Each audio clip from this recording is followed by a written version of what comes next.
Doctor Vageeshwari ಅವರೇ, doctor ರತಿ ಅವರೇ, ಹಾಗೂ ನನ್ನ ಕನ್ನಡ ಸಂಘದ ನನ್ನನ್ನು ಆಹ್ವಾನಿಸಿದ ಮಿತ್ರರೇ, ಮತ್ತು ಇಲ್ಲಿ ನೆರೆದಿರುವ ಎಲ್ಲ ಸ್ನೇಹಿತರೆ ಮತ್ತು ಎಲ್ಲ ವಯಸ್ಸಿನ ಸ್ನೇಹಿತರೆ,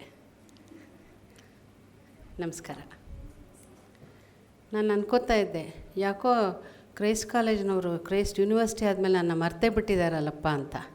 ಸೊ ಮೊನ್ನೆ ರತಿಯವ್ರು ಫೋನ್ ಮಾಡಿದಾಗ ತುಂಬ ಸಂತೋಷವಾಗೋಯ್ತು. ಅವ್ರು ಕೇಳೋಕ್ಕೆ ಮುಂಚೆ ಹ್ಞೂ ಅಂತ ಒಪ್ಕೊಂಡ್ಬಿಟ್ಟೆ ನಾನು, ಬರ್ತೀನಿ ಅಂತ, ಆಯಿತಾ.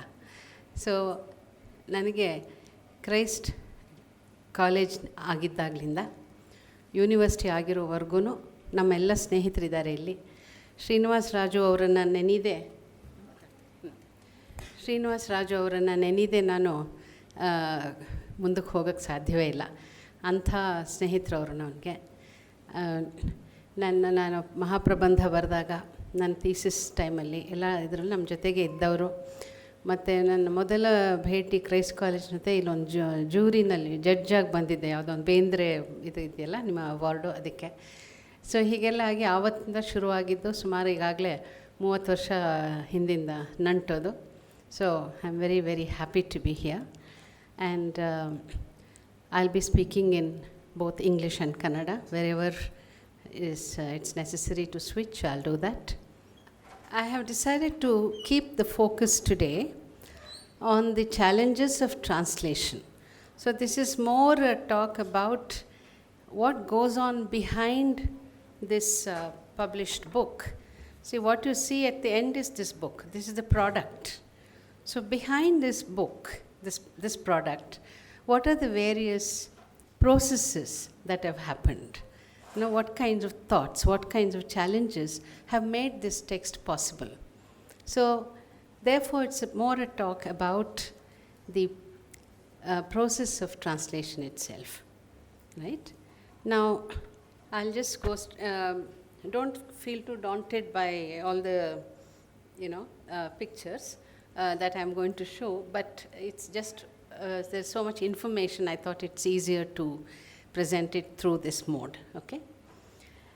Now, translation has been recognized as an activity which has this range from difficult to impossible, right?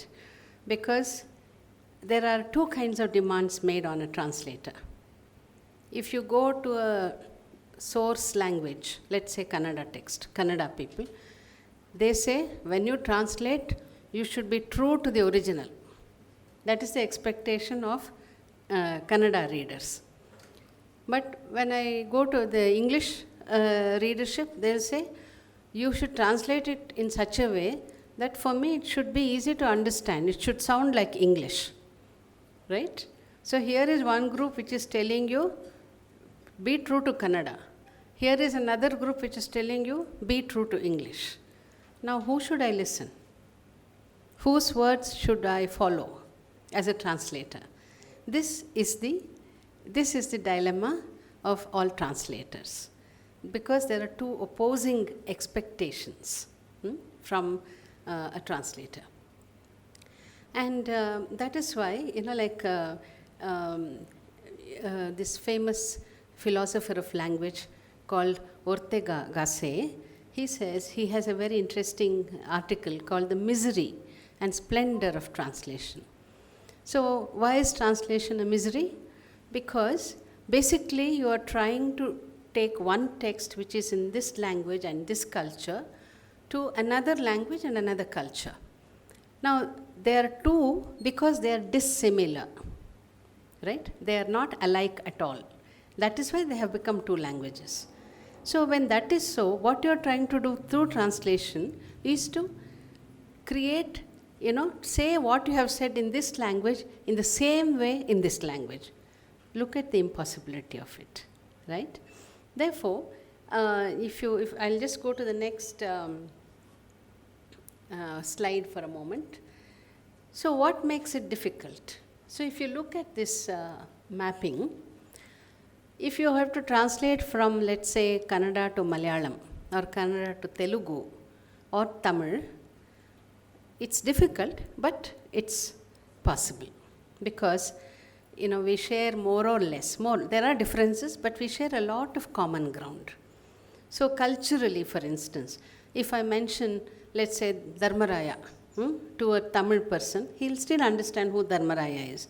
Because for Indians, as A.K. Ramanujan said, Ramayana and Mahabharata are two common languages that we all speak.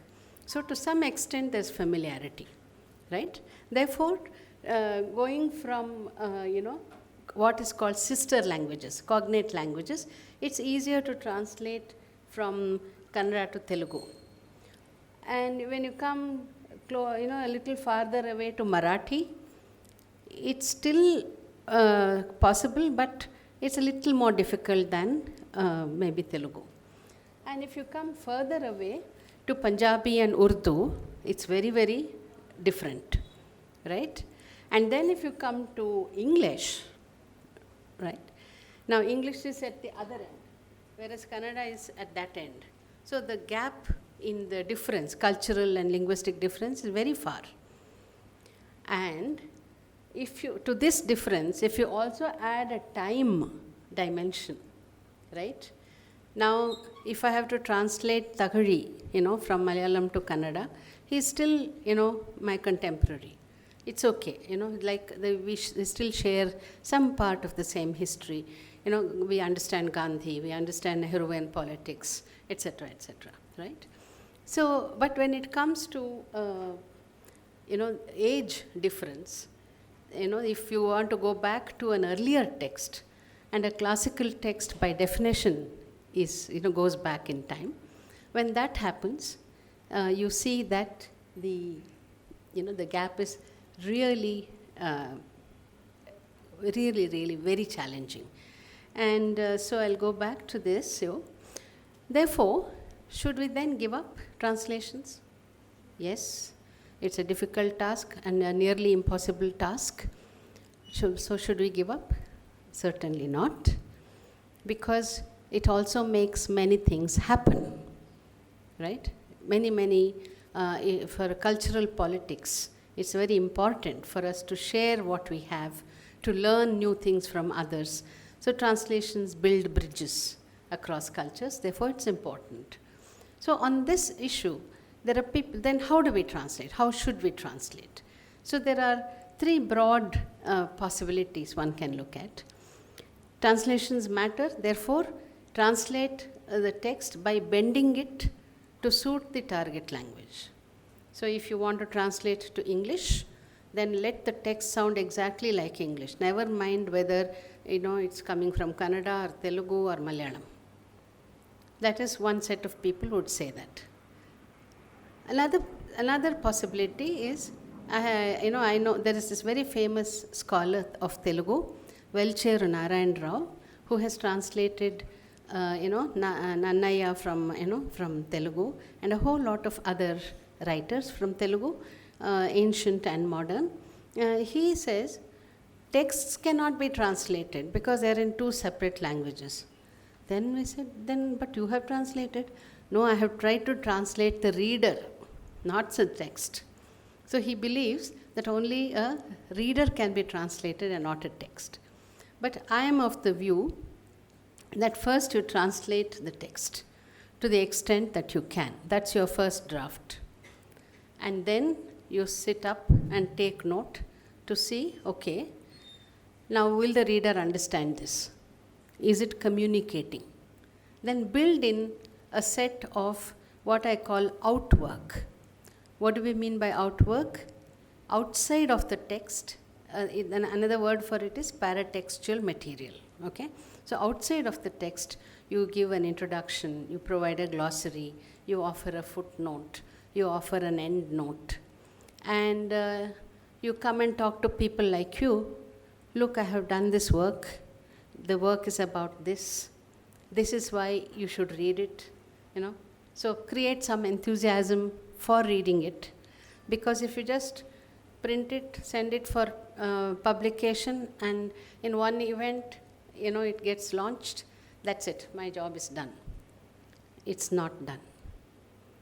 I have done something like 50 to 60 talks after the publication of this book across audiences and in across countries, because I believe that it needs this kind of an extra, walking extra mile. You have to walk that extra mile to make such texts more popular, because there is no ready audience for it. There is no ready readership for it. You have to create a readership, right? And publishers are not that interested in this. For them, sales are important, and that naturally they have their limitations, so they work within those limits. So who has to do this? So because I'm sitting Vela, I said I might as well do this. So I'm happily, whoever calls me, I just take my computer, take my book, go, talk, recite, sing, do whatever is required, but make the text come alive for you. So that's what I hope to do today too, okay? So, as I already said, the distance between a text like Harishchandra Kavyam, which is a 13th century text, so it's been in existence for at least 800 years. And 800 years, the challenge is not just one of translating it into the English language, but you're all modern people, whereas that is a medieval text. So there is a shift in the sensibility itself, right? So actually, if I were true to the medieval practices, I should have started my talk with an invocation, right? As Raghavanka, the author of this text, starts. So shall I start with an invocation then? Because that's the tradition. Yeah? Divine, it's not here. You just have to listen to this, yeah. His Raghavanka is from the Hampi region. And which is the temple in Hampi? Virupaksha temple. And Virupaksha is another name for Lord Shiva, another form of Lord Shiva. And Lord Shiva is Raghavanka's Ishtadaivam. That is his favorite deity. So he begins his 728 stanza poem with an invocation to Virupaksha. In English, this is how it reads. Divine Pampapati, Lord of Hampi, who has lent elegance to Vishnu, Lord of Shri, wisdom to Brahma, Lord of Vani, bliss to Indra, Lord of gods, brilliance to the sun, Lord of the sky, serenity to the moon, Lord of stars, enthralling beauty to Madana, Lord of Rati, dignity of depth to the ocean, Lord of rivers, and radiance to fire, Lord of Swaha. May it please Venerable Virupaksha to grant us our wishes. Right? So that is his wish. Grant me my wish. And then he goes on to say what it is. So this is a poem. I don't even know whether I can call it a poem. 300 pages of 728 stanzas. I don't know what to call it. Kannadadalli kavya anbidabodu. Englishally poetry ant helakagalla. It's not an epic, it's narrative poetry actually. So ಅದಕ್ಕೆ ಕಾವ್ಯ ಅನ್ನೋದಕ್ಕೆ ಸರಿಯಾದ ಒಂದು ಪದವೇ ಇಲ್ಲ ಇಂಗ್ಲೀಷಲ್ಲಿ. ಅದಕ್ಕೆ ನಾನು ಕಾವ್ಯ ಅಂತಲೇ ಹೇಳ್ಬಿಡ್ತೀನಿ, because everybody understands Kavya. So this Kavya is set in the Shatpadi meter. What is Shat? 6. So it's a 6-line poem. Each poem is 6 lines. 1 and 2, same number of syllables. Third line is longer. 4 and 5, same. Sixth line is longer. And there is a second syllable prasa, rhyme, in all through the 728 stanzas. In every poem, the second syllable of each. For instance, in this poem I'm going to read, it is pa. Just listen to this. I will try and present it in some kind of raga. This is not to claim that I'm a great gamaki. And this is this poetry, this kavya is made famous in Karnataka through gamakis, singers, who set the poems to a classical tune to match the bhava, of the poem, right? So, usually the opening verse is always sung in either Hamsadhvani or Nata, and so this is in Nata. Shripatige sobaganu Udupatige shantiyanu Vaanipatige chaturyamam Divaspatige pratapamam Surapatige bhogamam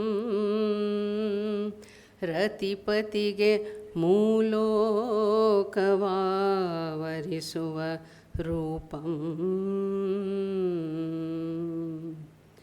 ಸರಿತ್ಪತಿಗೆ ಗಂಭೀರತೆಯನು ಸ್ವಾಹಾಪತಿಗೆ ತೇಜಮಂ ಕೊಟ್ಟ ಗುರುಮೂರ್ತಿ ಪಂಪಾಪತಿ ವಿರೂಪಾಕ್ಷನು ಯಮಗೆ ಇಷ್ಟ ಸಿದ್ಧಿಯಂ ಮಾಳ್ಕೆ ಸಂತೋಷದಿಂದ.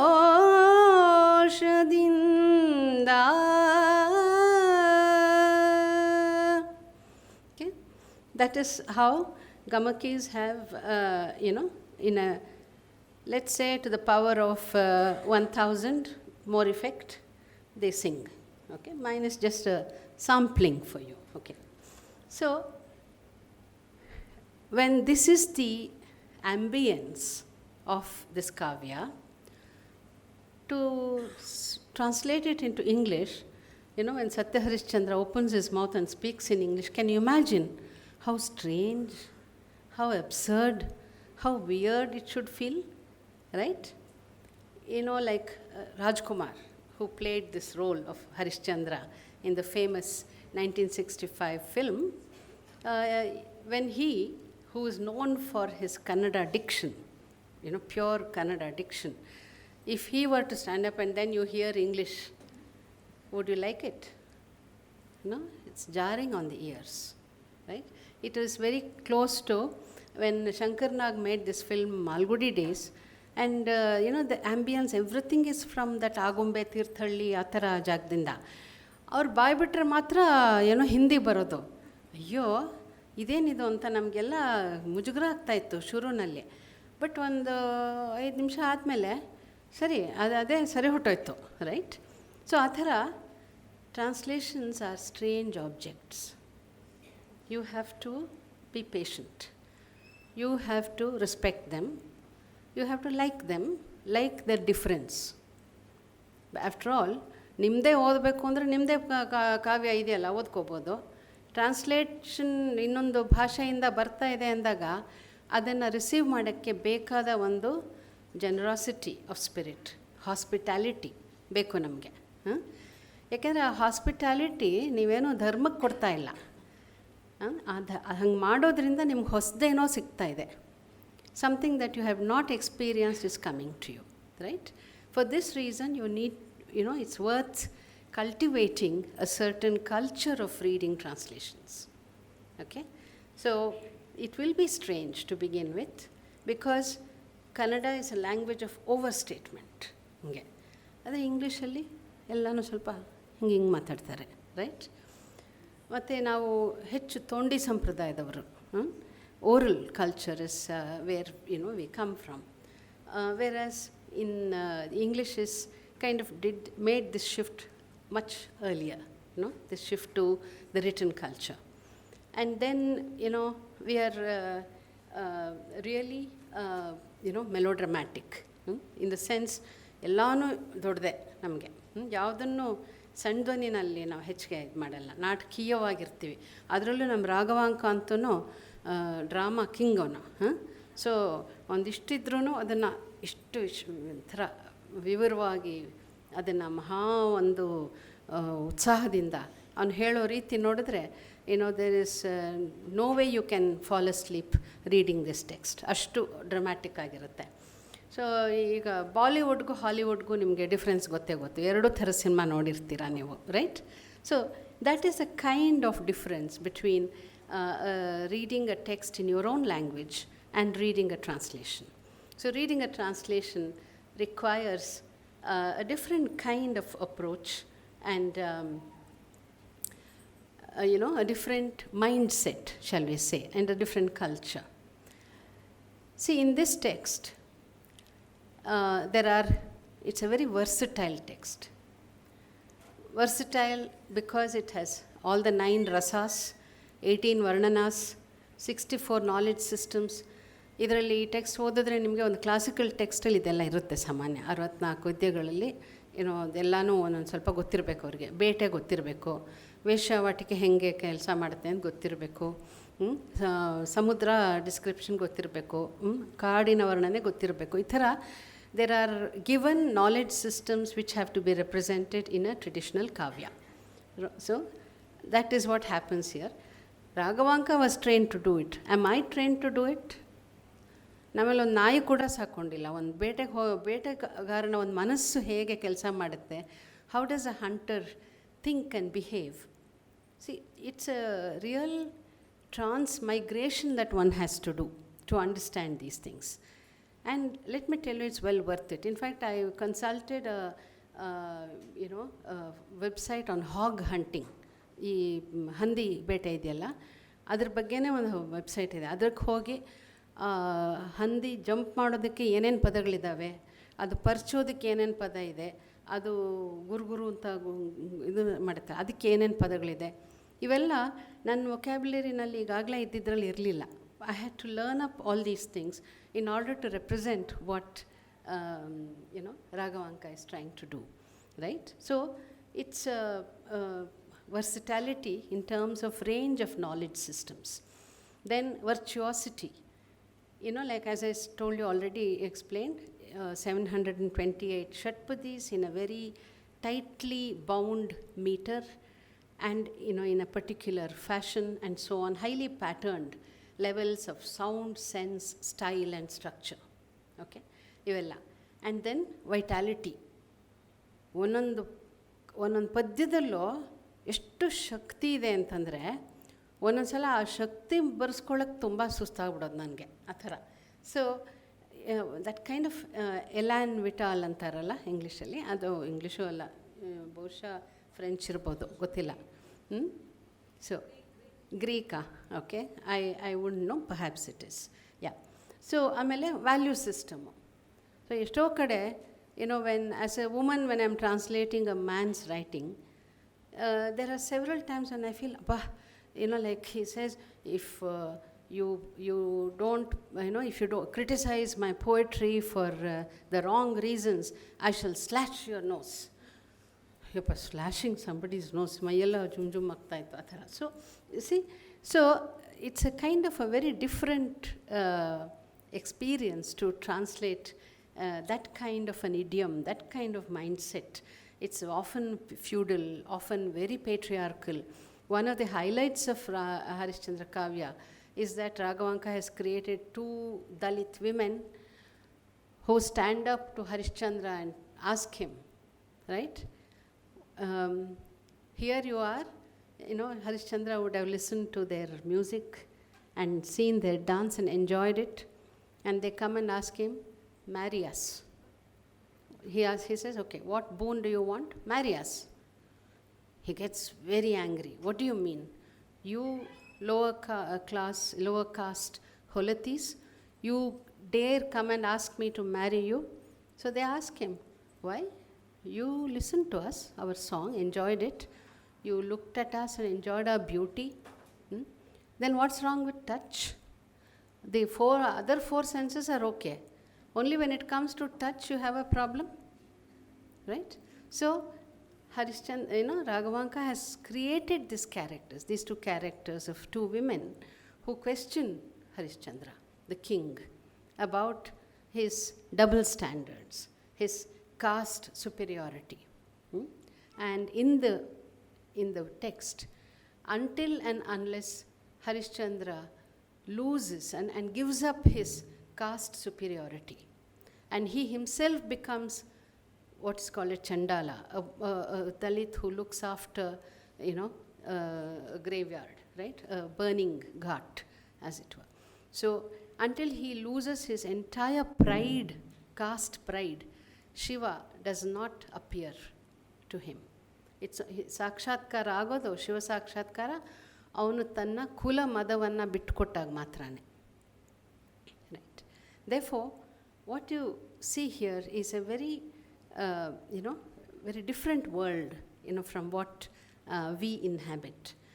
And as I said, there is voice, a strong male voice and aggressive voice speaking most of the time. And of course, the same voice becomes completely, filled with tenderness, filled with sorrow when he speaks for Chandramati, Harishchandra's wife, right? So he is able to do all these voices, which means I as a translator also had to do all these voices, right? Therefore, these are the challenges in translating a classical text like Harishchandra, okay? Now, I am not the first one to translate Harishchandra Kavya. The text has lived a grand afterlife. What do I mean by afterlife? It was written around the end of 12th, beginning of 13th century. So that is its lifetime, but that is of its birth. But since then it has lived on. How? Because it has such a strong storyline and it upholds the value of truth. Various performance traditions like Yakshagana, Harikathe, Bayalata, Lavani, folk tales, ಎಲ್ಲರೂ ಇದನ್ನು ಬಳಸ್ಕೊಂಡು ತಮಗೆ ಅವರವರ format, ಅದು ಅವರವರ art ಫಾರ್ಮ್ಗೆ ಯಾವ ರೀತಿಯಲ್ಲಿ ಬದಲಾಯಿಸ್ಕೋಬೇಕೋ ಆ ಥರ ಬದಲಾವಣೆಗಳನ್ನು ಮಾಡಿಕೊಂಡು ಈ ಟೆಕ್ಸ್ಟನ್ನು ಜೀವಂತವಾಗಿ ಇಟ್ಟಿದ್ದಾರೆ. ಮತ್ತು ಥಿಯೇಟರ್ ಟ್ರೆಡಿಷನಲ್ಲೂ ಅಷ್ಟೇ, ಹಿಂದೆ ಈ ಕಂಪ್ನಿ ನಾಟಕಗಳು ಇವೆಲ್ಲ ಇರ್ತಿತ್ತಲ್ಲ, ಅದರಲ್ಲಿ ಕೂಡ ಕಾಳಸಿದ್ದೇಶ್ವರ ಸಂಗೀತ ನಾಟಕ ಮಂದಿರ ಕೊಣ್ಣೂರು, ಅಲ್ಲಿ 1910ನಲ್ಲೇ ಇದು ಹರಿಶ್ಚಂದ್ರ ನಾಟಕ ಅಂತ ಮಾಡಿದ್ರಂತೆ, ರೈಟ್? ಸೊ ಆ ಥರದ್ದೊಂದು ಮಾಹಿತಿ ಇದೆ. ಮತ್ತು ನಮ್ಮ ಗಾಂಧಿಯವರು ಕೂಡ ಅವರ 12ನೇ ವಯಸ್ಸಲ್ಲೇ ಈ ಹರಿಶ್ಚಂದ್ರ ನಾಟಕ ಅಂತ ಅದನ್ನು ನೋಡಿ 10 ಅಂತ 2 ಸಲ ಹೋಗಿ ನೋಡಿದ್ದಾರೆ. ಅದನ್ನು ನೋಡಿಕೊಂಡು ಆಮೇಲೆ ಅವರ ಸೊರೋಕಿನ್ ಅಂತ ಅವರ ಜೀವನದ ಒಂದು ಚರಿತ್ರೆ ಕಟ್ಟಿಕೊಡೋ ಈ ಸ್ಕಾಲರ್ ಅವರು ಇದ್ರ ಬಗ್ಗೆ ಬರೀತಾರೆ. ಅವರು ಗಾಂಧೀಜಿ ಅವರ ಜೀವನದಲ್ಲಿ ಸತ್ಯ ಮತ್ತು ಧರ್ಮ ಇದು ಮುಖ್ಯ ಆಗಿದ್ದು, ಈ ಥರದ ಇದಕ್ಕೆಲ್ಲ ಈ ಹರಿಶ್ಚಂದ್ರನ ಕಥೆಯ ಒಂದು ಪ್ರಭಾವ ಕೂಡ ಕಾರಣ ಅಂತ ಅವರು ಅದನ್ನು ಗುರುತಿಸಿದ್ದಾರೆ. ಆಮೇಲೆ ನಾನು ಹೇಳಿದ್ನಲ್ಲ ಈಗ ಗಮಕ ವಾಚನ, ಗಮಕಿಗಳಿಗಂತೂ ಇದು ಸುಗ್ಗಿ ಇದು, ಯಾಕೆಂದರೆ ಅಷ್ಟು ಒಂದು ಭಾವಪೂರ್ಣವಾಗಿರುವಂಥ ಒಂದು ಟೆಕ್ಸ್ಟ್ ಇದು. ಅದರಿಂದ ಅವರು ಮೊನ್ನೆ ಕೂಡ ನಮ್ಮ ಇವರು ಗೋಖಲೆ ಇನ್ಸ್ಟಿಟ್ಯೂಟ್ನಲ್ಲಿ ಒಂದು ಕಾರ್ಯಕ್ರಮ ಹಮ್ಮಿಕೊಂಡಿದ್ರು, ಹರಿಶ್ಚಂದ್ರ ಕಾವ್ಯ ವಾಚನ, ಗಾಯನ ಮತ್ತು ವ್ಯಾಖ್ಯಾನ ಅಂಥೇಳಿ.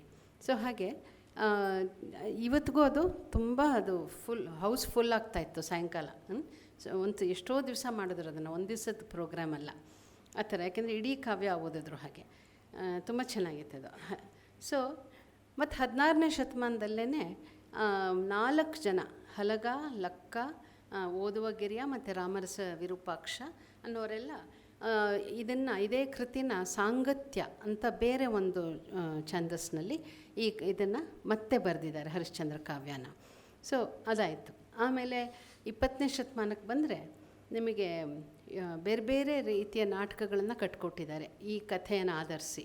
ಶಂಕರಶಾಸ್ತ್ರಿಯವರು, ಕೃಷ್ಣಾಚಾರ್ಯ ಅವರು, ಎಸ್ ವಿ ರಂಗಣ್ಣವರು, ಪೂತಿನ ಅವರು, ಎಲ್ಲರೂ ಈ ಥರ.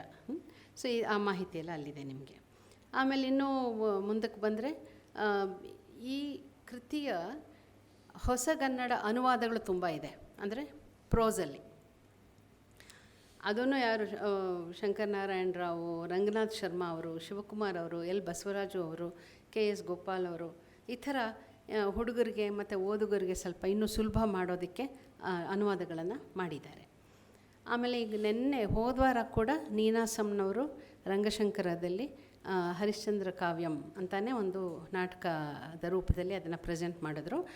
ಅದರಲ್ಲಿ ಕೂಡ ನೀವು ರಾಘವಾಂಕನ ಡೈಲಾಗನ್ನೇ ಅವ್ರು ಬಳಸ್ಕೊಂಡಿದ್ದಾರೆ. ಅವ್ರು ಹೊಸದಾಗಿ ಏನೂ ಸೇರಿಸಿಲ್ಲ.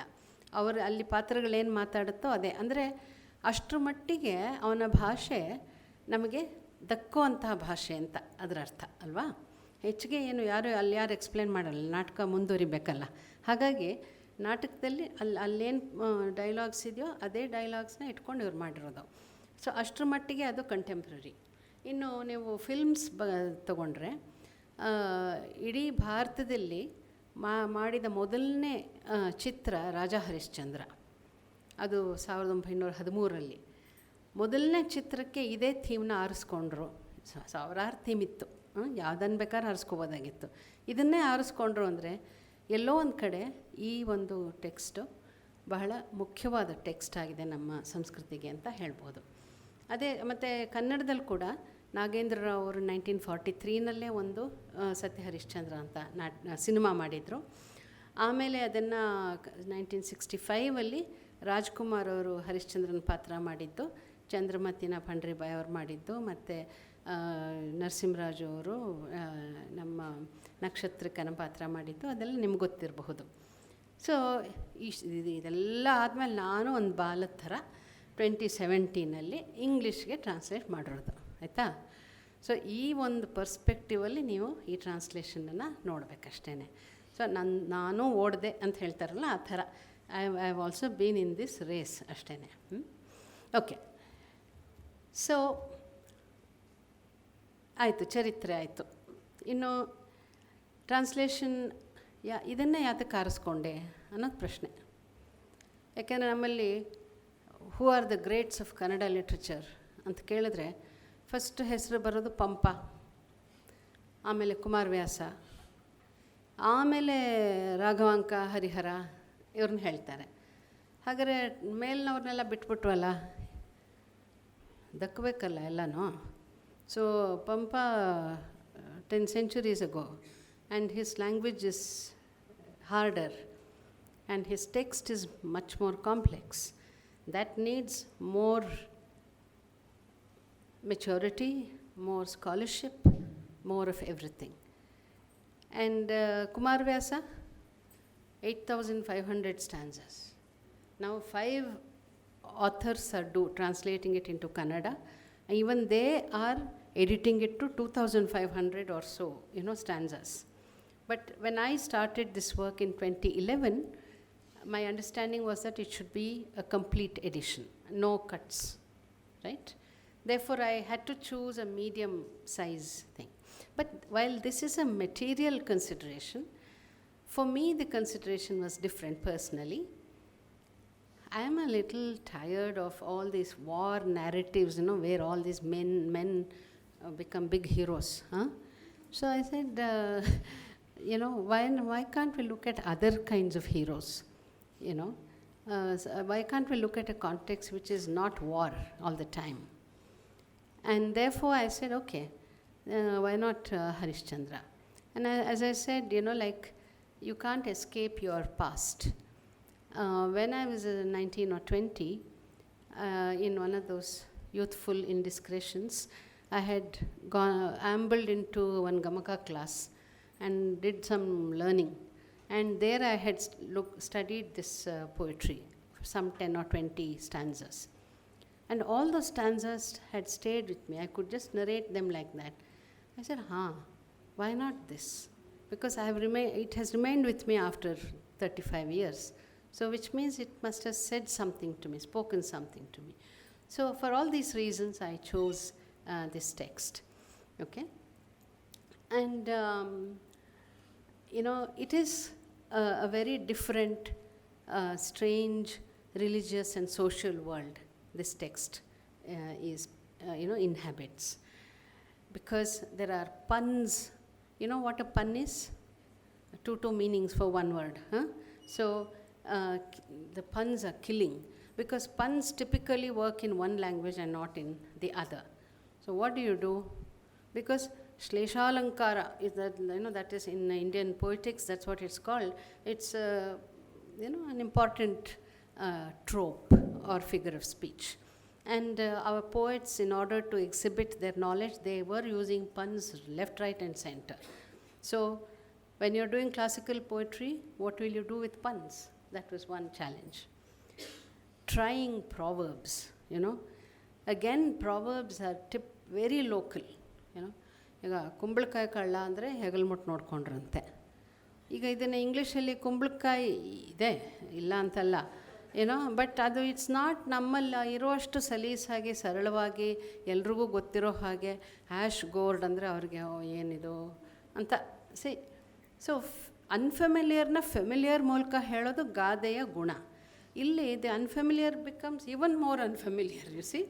That was the challenge. So what do you do with proverbs? Right? Those decisions. And mind-boggling allusions. Allusions ಅಂತಂದರೆ ಹರಿಶ್ಚಂದ್ರ ಬಂದ ಅಂತಂದರೆ ಏನು? We know somebody is being very self-righteous, right? So we know ಇನ್ನೊಬ್ಬ ಧರ್ಮರಾಯ ಅಂತಂದರೆ that's the meaning. So allusion ಅಂತಂದರೆ ಈ ಥರ ನಮ್ಮ ಪುರಾಣ ಹಾಗೂ ಬೇರೆಯ ಮಹಾಭಾರತ, ರಾಮಾಯಣ, ಈ ಥರದ ಎಪಿಕ್ಸ್, ಈ ಕ್ಯಾರೆಕ್ಟರ್ಸ್ ಬಗ್ಗೆ ಎಲ್ಲ ಬಸೈಂಧವ ಅಂದ ತಕ್ಷಣ ನಮಗೆ we get this big figure of huge mammoth man, right? So those kinds of allusions are many. Then frustrating ವಿರುಕ್ತೀಸ್, ರೈಟ್? ವಿರುಕ್ತಿ ಅಂದರೆ ಸರಸರನೇ ನಡೆದರು, ಬರಬರನೇ ಬಂದರು, ಈ ಥರದ್ದೆಲ್ಲ. ಏನಪ್ಪ ಮಾಡೋದು ಈ ಸರಸರ ಬರಬರಾಗೆಲ್ಲ ಇಂಗ್ಲೀಷಲ್ಲಿ? So all these kinds of things. Then terrorizing alliterations, ಒಂದು ಲೈನಲ್ಲೇ ಅದೇ ಸೌಂಡು ಹಿಂಗೆ ಹೆಣದ್ಬಿಟ್ಟಿರೋದು. ಸೊ ಇಂಗ್ಲೀಷಲ್ಲಿ ಅದು ಹೇಗೆ ಅದನ್ನು ತರೋದು, ರೈಟ್? ಆಮೇಲೆ ಇಂಟ್ರಾಕ್ಟಬಲ್ ಆನೋಮಟೋಪೈಕ್ ವರ್ಡ್ಸ್. ನನಗೆ D.R. ನಾಗರಾಜ್ ಇದ್ರಲ್ಲ, ಅವರು ಅನ್ಫಾರ್ಚುನೇಟ್ಲಿ ಈಗಿಲ್ಲ. He died young. And he is a great scholar, critic and a friend as well. So ಅವರು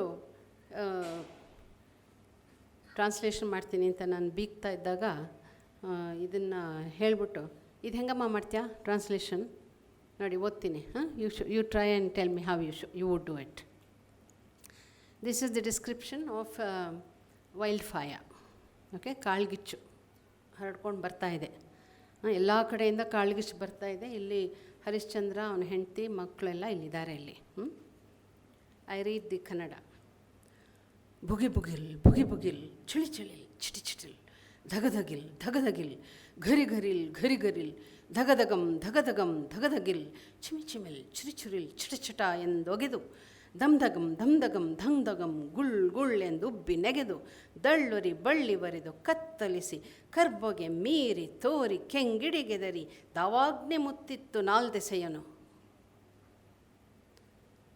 ಮಾಡ್ರಪ್ಪ, ಎಲ್ಲ ಟ್ರಾನ್ಸ್ಲೇಟ್ ಮಾಡಿ ಇವಾಗ.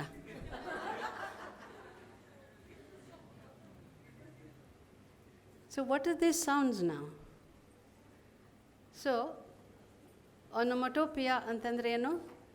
The sound that imitates the action that's happening there, right? ಈಗ ನಾವು ನಮಗೆ ಯಾರು ಸೀನಿದ್ರೆ ಅಕ್ಷಿ ಅಂತೀವಿ ನಾವು, ಅದೇನೋ ಇನ್ನೊಬ್ಬರು ಅಚ್ಚು ಅಂತಾರೆ. ಸೊ ಅವ್ರಿಗೆ ಅಚ್ಚು ಅಂತ ಕೇಳಿದ್ರೆ ನಾವೇನು ಮಾಡೋಕ್ಕಾಗುತ್ತೆ ಅಲ್ವಾ?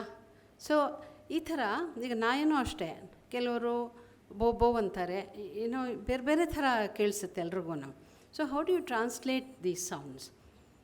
ಅದಕ್ಕೆ ನಾನೇನು ಮಾಡಿದೆ, ಟ್ರಾನ್ಸ್ಲೇಟೇ ಮಾಡಲಿಲ್ಲ. ಅದೇ ಒಂದು strategy.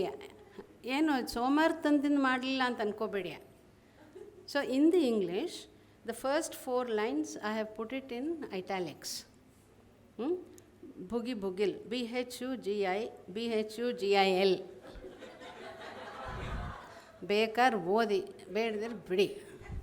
This is the sound. And when it comes to language again, I say, okay. So I thought the fire swelled, splintering, springing like a creeper, its blazing flame turning everything black, spewing black smoke, red sparks flying in all directions. The fire engulfed the forest on all 4 sides. Amen. Right? So, when not to translate is also something you should know. Right? So, I mean, these are the real challenges. So, what rule you make? Okay. 10 ಪದ್ಯ ಮಾಡಾಯ್ತಪ್ಪ, ಈಗ ನಂಗೆ ಗೊತ್ತಾಯಿತು ಹೇಗೆ ಮಾಡಬೇಕು ಅಂತ. ಇದನ್ನು ಸುಮ್ಮನೆ ಕೂತ್ಕೊಂಡು ಬಾಕಿದೆಲ್ಲ ಮಾಡಿದ್ರೆ ಆಗೋಯ್ತು ಅಂತ ಅಂದ್ಕೊಳ್ಳೋ ಗೋಜೇ ಇಲ್ಲ.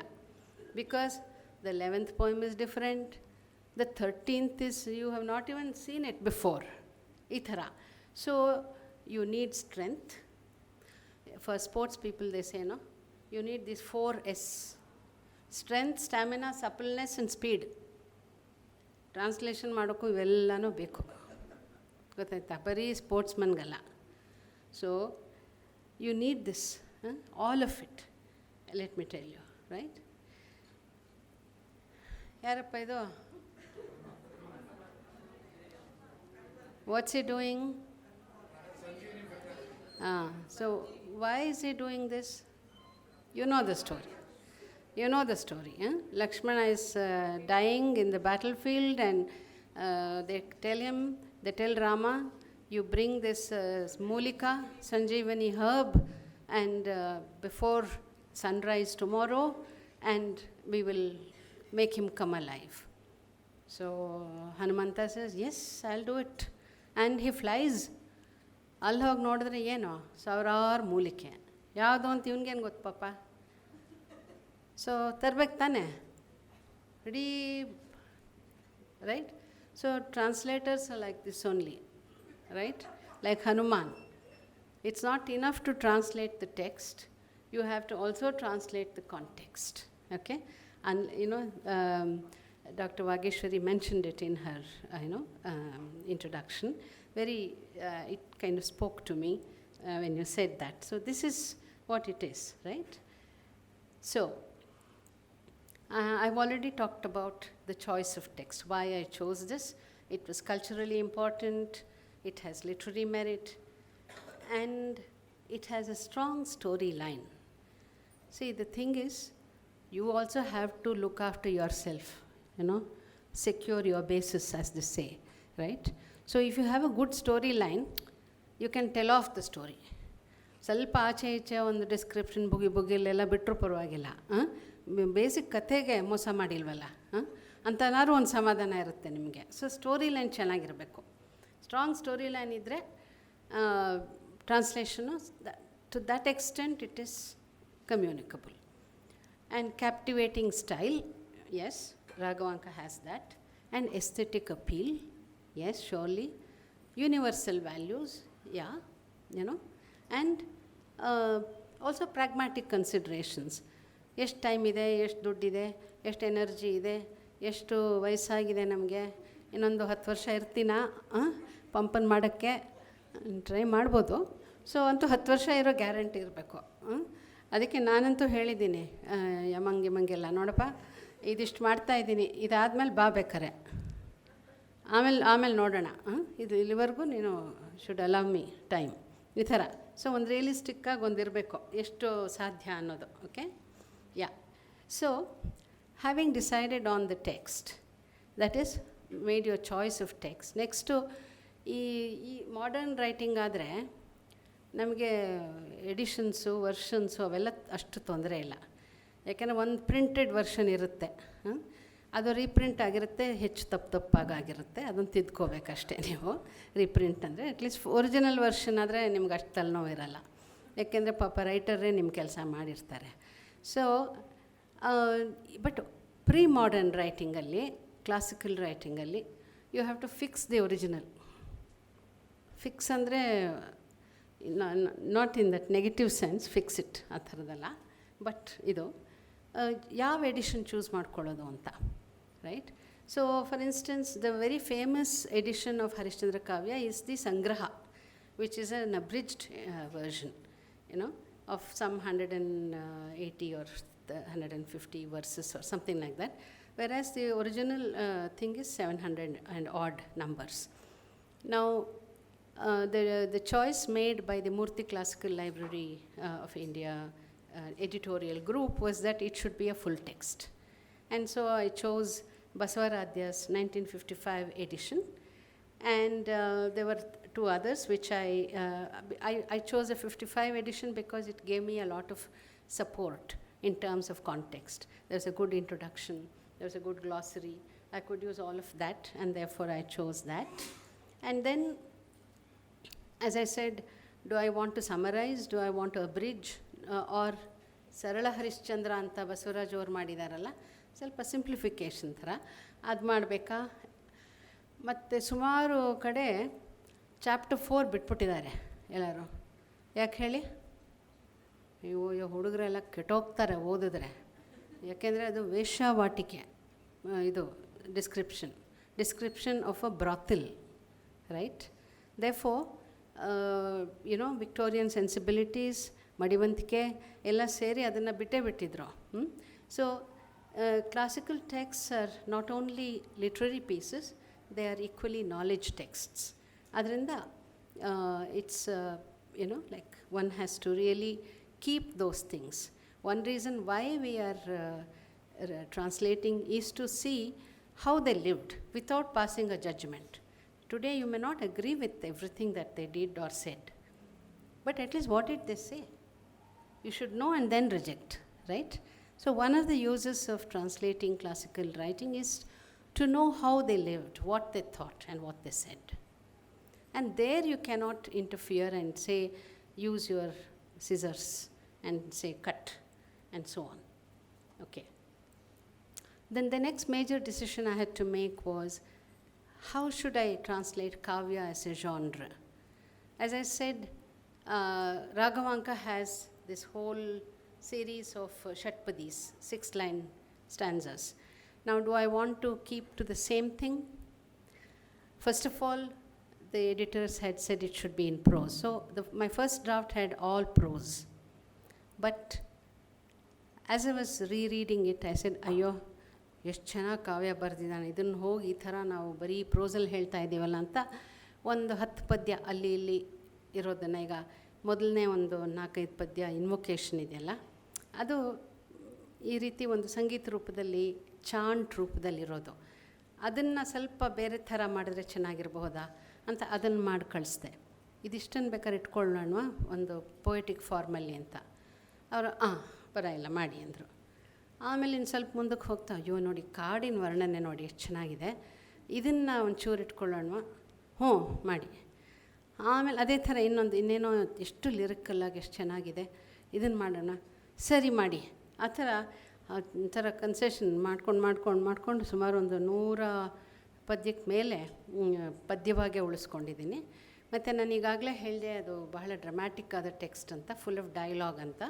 So where there are dialogues, I have kept it as in the form of a dialogue itself. So leftally, I wish I had this copy, ಒಂದಿದು. ಈಗ ಲೆಫ್ಟಲ್ಲಿ ಇದೆ, ಇಟ್ಸ್ ಅ ಬೈಲಿಂಗ್ವಲ್ ಎಡಿಷನ್. ಇಲ್ಲಿ ಎಡಗಡೆ ಕನ್ನಡದಲ್ಲಿದೆ, ಅದೇ ಸ್ಟ್ಯಾನ್ಸಾ ಟ್ರಾನ್ಸ್ಲೇಷನ್ ಬಲಗಡೆ ಇಂಗ್ಲೀಷಲ್ಲಿದೆ. ಸೊ ಈ ಸ್ಟ್ಯಾನ್ಸಾಗಿ ಇದು ಈ ಥರ. ಸೊ ಇಲ್ಲಿ ಪ್ರೋಸಲ್ಲಿ ಮಾಡಿದ್ದೀನಿ, ಬೇರೆ ಇನ್ನೊಂದಷ್ಟು ಕಡೆ ಡೈಲಾಗಲ್ಲಿ, ಇನ್ನೊಂದಷ್ಟು ಕಡೆ ಪೊಯಿಟಿಕ್. ಸೊ ಈ ಥರ 3 ಬೇರೆ ಬೇರೆ ಫಾರ್ಮ್ಯಾಟಲ್ಲಿ ಮಾಡಿ I have try to highlight the mood of the text. Okay, so I will go to the next one. Okay, now let me give you an example of the challenge of translating puns. Okay? Now I'll read this to you. ಆಮೇಲೆ ನೀವೆಲ್ಲ ನನಗೆ translate ಮಾಡಿ ಹೇಳಿ ಹೇಗೆ ಅಂತ. Okay, 1 minute. So this is the description of a forest, right? ಹೆಂಗಿತ್ತು ಕಾಡು? ಸಲೆ ಶಿವಮಯಂ ಶಿವಮಯಂ ಶಿವಮಯಂ, ಸಮುಜ್ವಲ ಶಿಖಿಮಯಂ ಶಿಖಿಮಯಂ ಶಿಖಿಮಯಂ, ನಿರಾಕುಲ ಶುಕಮಯಂ ಶುಕಮಯಂ ಶುಕಮಯಂ, ಗಿರಿಯ ಸಾನುವಿನಿಂದೊಸರ್ದು ಪರಿವ ಜಲ ಹರಿಮಯಂ ಹರಿಮಯಂ ಹರಿಮಯಂ, ಮೃಗಾಕುಲ ಮಧುಮಯಂ ಮಧುಮಯಂ ಮಧುಮಯಂ, ಶಬರಬಲ ಬಾಣಮಯ ಬಾಣಮಯ ಬಾಣಮಯವಾಗಿ ಕಾನನಂ ಕಣ್ಗೆಸೆದುದು. ಸೊ ಇಷ್ಟು ಒಂಥರ ಚಾಂಟಿಂಗ್ ರೂಪದಲ್ಲಿ ಒಂಥರ ಮನಸ್ಸು ಸಮಾಧಾನ ಆಗೋ ಹಾಗೆ ಇಲ್ಲಿದೆ. ಸೊ ಅದಕ್ಕೆ ನಾನೇನು ಅಂದ್ಕೊಂಡೆ, ಫಸ್ಟು ಇದೇ ಥರ ಇಫೆಕ್ಟ್ ಬರಬೇಕಪ್ಪ ಇಂಗ್ಲೀಷಲ್ಲಿ, ಒಂದು ಚಾಂಟಿಂಗ್ ಇಫೆಕ್ಟ್ ಬರಬೇಕು. ಇಂಗ್ಲೀಷಲ್ಲಿ ಚಾಂಟಿಂಗ್ ಹೆಂಗೆ ಮಾಡೋದು, ಅದನ್ನು ಹಿಂಗೆ ಇದನ್ನು ಅದಕ್ಕೆ ಹೆಂಗೆ ಇಕ್ವಿವಲೆಂಟ್ ಮಾಡೋದು ಅಂತ ಅದೊಂದು ಪ್ರಾಬ್ಲಮ್ ಅಂತ ಗೊತ್ತಾಯ್ತು ನನಗೆ. ಅದಕ್ಕೆ ಅಂದ್ಕೊಂಡೆ, ಓಕೆ ಇದನ್ನೇ ರಿಪೀಟ್ ಮಾಡಿಬಿಡೋದು 3 ಸಲ, ಶಿವಮಯಂ ಶಿವಮಯಂ ಶಿವಮಯಂ ಅಂತ. ಆಮೇಲೆ ನಮ್ಮ ಗುರುಗಳು ಟಿ ವಿ ವೆಂಕಟಾಚಲ ಶಾಸ್ತ್ರಿಗಳು ಕರೆದ್ಬಿಟ್ಟು, ಬಾಮ್ಮ ಇಲ್ಲಿ ಅಲ್ಲಿ ಏನಾಗ್ತಾಯಿದೆ ಗೊತ್ತಾ, ಶಿವ ಅನ್ನೋಕ್ಕೆ ಎಷ್ಟು ಅರ್ಥ ಇದೆ ನೋಡಿದ್ಯೋ, 26 ಇದು ಹರಿ 26 ಅರ್ಥಗಳಿದೆ. So of the 26 meanings possible for Hari, you have to select maybe 6 or 7 or 8 that will apply to the situation of the forest first. ಆಮೇಲೆ ಇಲ್ಲಿ ಕಾಡಿನ ಒಂದು ಡೈವರ್ಸಿಟಿನ ವೈವಿಧ್ಯವನ್ನು ಅವನು ವರ್ಣಿಸ್ತಾ ಇರೋದು. ಸೊ ಆ ವೈವಿಧ್ಯ ಬೇಕು ಅಂದರೆ 3 ಬೇರೆ ಬೇರೆ ಅರ್ಥ ಹುಡ್ಕೋಬೇಕು. ಈ 8ರಲ್ಲೂ ಶಾರ್ಟ್ ಲಿಸ್ಟ್ ಮಾಡಿರೋ 8ರಲ್ಲೂ 3 ವಿಭಿನ್ನವಾಗಿರೋ ಅರ್ಥಗಳನ್ನು ಹುಡ್ಕೋಬೇಕು.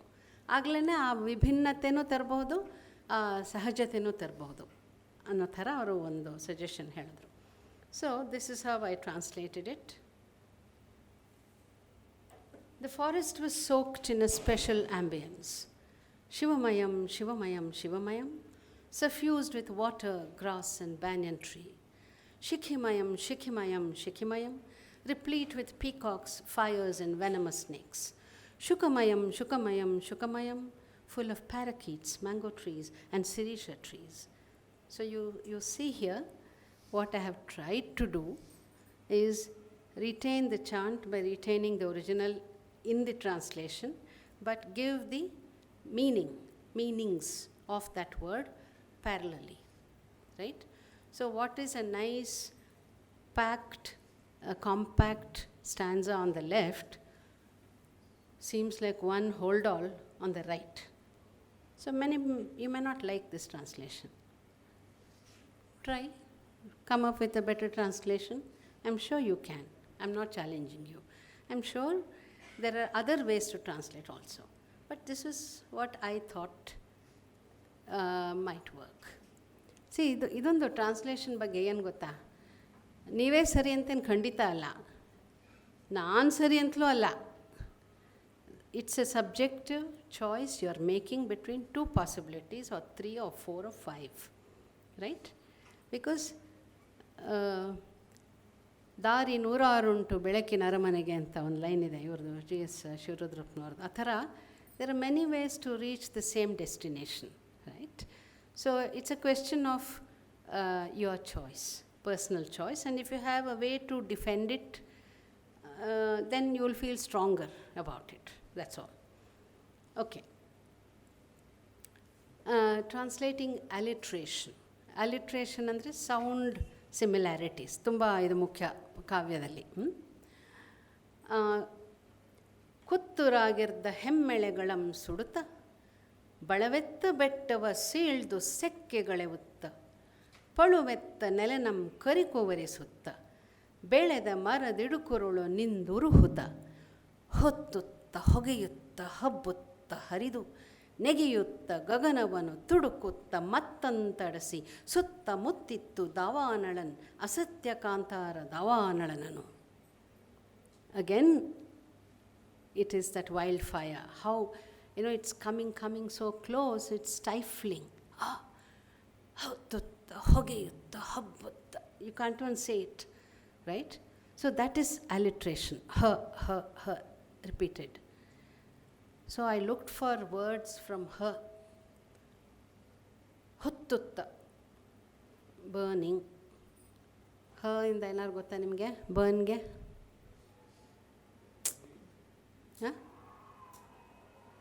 ಹೊಗೆಯುತ್ತ, smoking.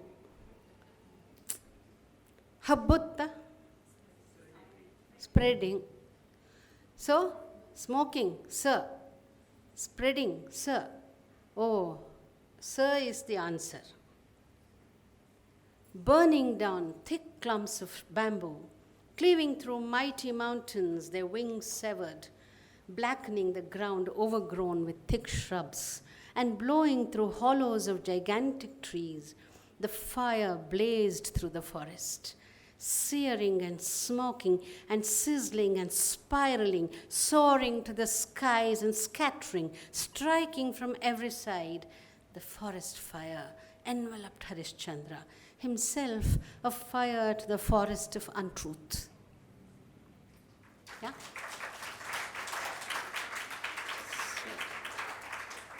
So what's happening here? It's not the same word at all. El banto, barle ilvalla.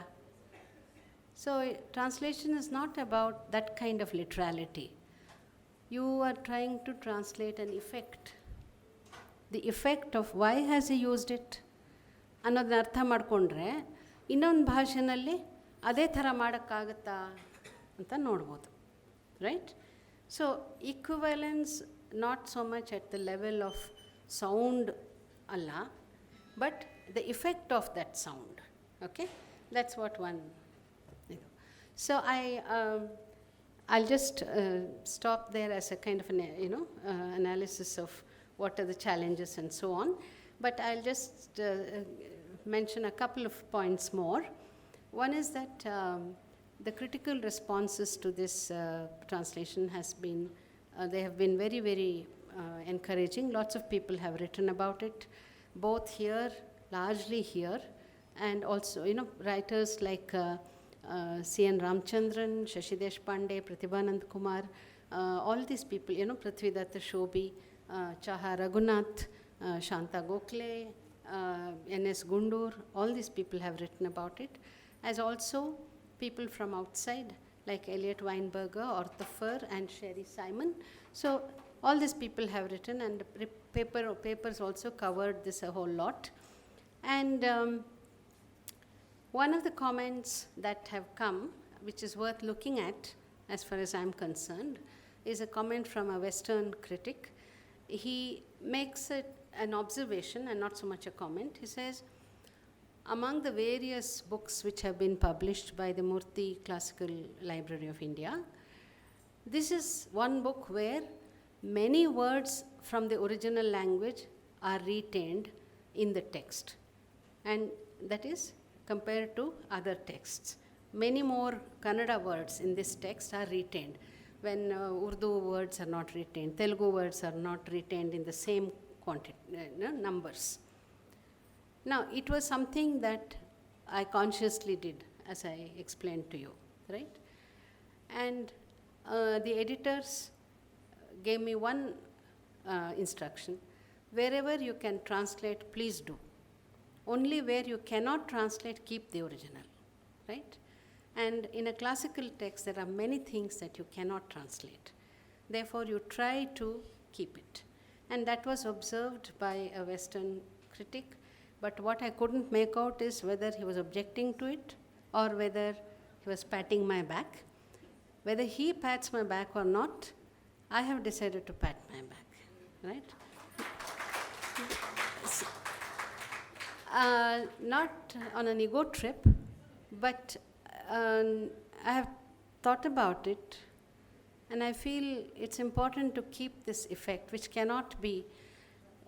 ಈಗ ನಾವು ಎಷ್ಟೊಂದು ಇಂಗ್ಲೀಷ್ ಪದ ಕಲ್ತ್ಕೊಂಡಿಲ್ವಾ, ಆ ಥರ ಅವರು ಸ್ವಲ್ಪ ಕಲ್ತ್ಕೊಳ್ತಾರೇನೋ ಕಿವಿ ಮೇಲೆ ಬಿದ್ದು ಅಂತ ಒಂದು ಆಸೆ, ದೂರದ ಆಸೆ. ನೋಡೋಣ, ಇರಲಿ, ಸ್ವಲ್ಪ ನಡೀಲಿ. ಎಲ್ಲನೂ ಅರ್ಥ ಮಾಡಿಸ್ತೀವಿ ಅಂತ ನಾವೇನು ಬರ್ಕೊಟ್ಟಿದ್ದೀವಾ? ಟ್ರಾನ್ಸ್ಲೇಟ್ ಮಾಡ್ತೀನಿ ಅಂತ ಹೇಳಿದ್ದೀನಿ ಅಷ್ಟೇ.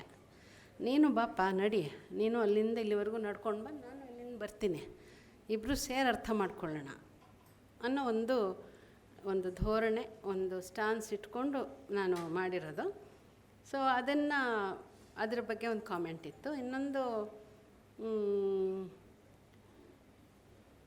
ವಿದಿನ್ ಎ ಸ್ಟ್ಯಾನ್ಸಾ ಫಸ್ಟ್ 2 ಲೈನ್ಸಲ್ಲಿರೋದನ್ನು ನಾನು ಲಾಸ್ಟ್ 2 ಲೈನ್ಸಲ್ಲಿ ತೊಗೊಂಡಿರಬಹುದು, ಅದು ಮಾಡಲೇಬೇಕಾಗಿತ್ತ ಅಂತ ಒಂದು ಕಾಮೆಂಟ್ ಬಂತು. ಅದನ್ನು I am happy to look at it to see. ಯಾಕಂದರೆ ಸಾಮಾನ್ಯ ಈ ಲೆಫ್ಟ್ ಬ್ರ್ಯಾಂಚಿಂಗು ರೈಟ್ ಬ್ರ್ಯಾಂಚಿಂಗ್ ಅಂತಾರಲ್ಲ, ಇಂಗ್ಲೀಷಲ್ಲಿ ಇಲ್ಲಿಂದ ಶುರು ಆಗೋದು, ಕನ್ನಡದಲ್ಲಿ ಅಲ್ಲಿ ಎಂಡ್ ಆಗುತ್ತೆ ಅಲ್ವಾ? ಅದು ಭಾಷೆಗೆ ಇರೋವಂಥ ಒಂದು ಗುಣ. ಆ ಗುಣನೂ ಸ್ವಲ್ಪ ಮೀರಿ ಇನ್ನೇನಾರು ಮಾಡ್ಬೋದಾಗಿತ್ತ ಅಂತ ನಾನು ಮುಂದಿನ ಟ್ರಾನ್ಸ್ಲೇಷನ್ ಹೊತ್ತಿಗೆ ನೋಡ್ತೀನಿ ಅಂತ I promise that critic. Okay, so ಹಾಗೆ. ಓಕೆ, ಇರಲಿ, I will skip all this. Yeah, ನಾನು ಆಗಲೇ ಹೇಳಿದ ಹಾಗೆ, it's not enough to translate and keep it in cold print because it will remain cold. And so I did also a 2-hour ರೂಪಕ, audio ರೂಪಕ ಅಂತ. ಗಮಕಿ ನಮ್ಮ madam Keshavamurthy ಇದ್ದಾರಲ್ಲ, ಗಂಗಮ್ಮ ಕೇಶವಮೂರ್ತಿ, ಅವ್ರ ಕೈನಲ್ಲಿ ಮುಖ್ಯವಾದ ಕೆಲವು ಒಂದು 25 ಷಟ್ಪದಿಗಳನ್ನು ಆರಿಸ್ಕೊಂಡು ಅದನ್ನು ಒಂದು ನಿರೂಪಣೆಯಲ್ಲಿ ನಾನು ನಿರೂಪಣೆ ಮಾಡಿದ್ದೀನಿ.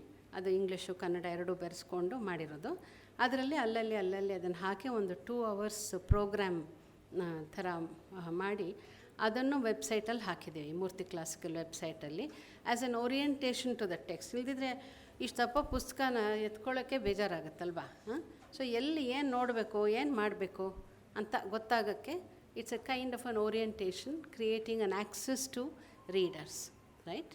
So I have tried to do that, and as I said, like Gamakis are helping us with this kind of a thing. So I feel for any work, dissemination, that is how to spread the word, is important.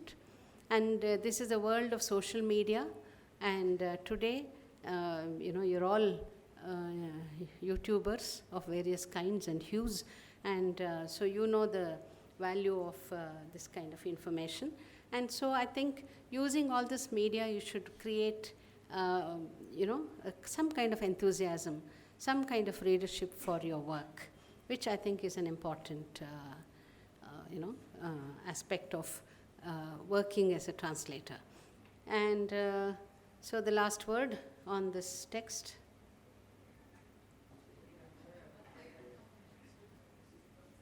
Jai Hanuman. Long live translators, right?